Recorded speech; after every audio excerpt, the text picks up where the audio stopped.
జాబిలమ్మ ఆగవమ్మ ఆలకించవ మదిలో మాట రేగిపోయే మూగ ప్రేమ విన్నవించే ఈయన కోట అమావాస్యకే బలై మన కథ ఎటెడుతున్నదో నీకు తెలియదా నా బ్రతుకున బ్రతుకై ముడిపడిపోయిన ఓ ప్రియతమా అమావాస్యకే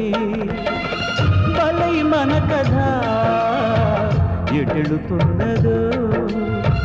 నీకు తెలియదా జాబిలమ్మ ఆగవమ్మ ఆలకించవ మదిలో మాట రేగిపోయి మోగ ప్రేమ విన్నవించే ఎదలోట అమావాస్యకే బలై మన కథ ఎటెడుతున్నదో